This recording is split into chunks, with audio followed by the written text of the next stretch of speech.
সড়ক থেকে মাটি সরিয়ে নেওয়ায় 5 ঘন্টা পর খাগড়াছড়ির সাথে সারা দেশের যান চলাচল শুরু হয়েছে। এর আগে ভোর 5টায় জেলার আলুটিলায় পাহাড় ধসে সারা দেশের সাথে যান চলাচল বন্ধ হয়ে যায়। এদিকে পাহাড়ি ঢলের কারণে লংদু ও সাজেক পর্যটন কেন্দ্রের সড়ক যোগাযোগ বন্ধ রয়েছে। রাঙ্গামাটিতে বেশ কয়েকটি স্থানেও পাহাড় ধসে পড়ে।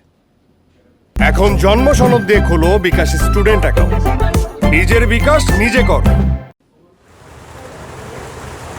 অতি ভারী বৃষ্টিতে মঙ্গলবার ভোরে পার্বত্য জেলা খাগড়াছড়ির আলুটিলায় সাপমারা এলাকায় পাহাড় ধসে পড়ে।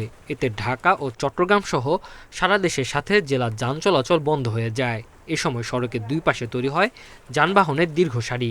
পাহাড় ধসের কারণে 3.5 ঘন্টা সড়ক যোগাযোগ বন্ধ হয়ে গেছে এবং আমরা ভোগান্তিতে পড়ে গেছি। খাগড়াছড়ি থেকে মার্শি যাব, মার্শি যাওয়ার পথে পাহাড় ভেঙে পড়ছে, আমরা চলছিলাম।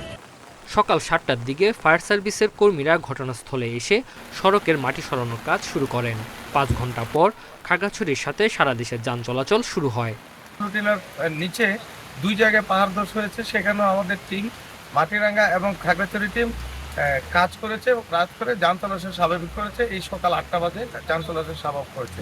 বৃষ্টি ও পাহাড়ি ঢলের দীঘিনালা লংধু সড়কের হেডকোয়ার্টার এলাকায় সড়ক ডুবে যাওয়ায় পার্শ্ববর্তী জেলা রাঙ্গামাটির লংধুর সাথে সারা দেশের সড়ক যোগাযোগ বন্ধ রয়েছে। এছাড়া সড়ক যোগাযোগ বন্ধ থাকায় সাজেকে আটকা পড়েছেন পর্যটকরা। সবাই গাড়ির জন্য অপেক্ষা করতেছে এবং পরীক্ষার্থী যারা আছে তারাও সময় মতো নির্ধারিত পরীক্ষা কেন্দ্রগুলোতে উপস্থিত হতে পারতেছে না। আর যে ব্যাটসুরি বিভিন্ন জায়গায় রাস্তার পানি উঠেছে আর যাওয়া সম্ভব হচ্ছে না। কেউ কোনো ক্ষতিগ্রস্ত হওয়ার আগে তাদেরকে তাদের বাসস্থান থেকে সরিয়ে নিরাপদ আশ্রয় কেন্দ্রে আমরা নিয়ে যাই।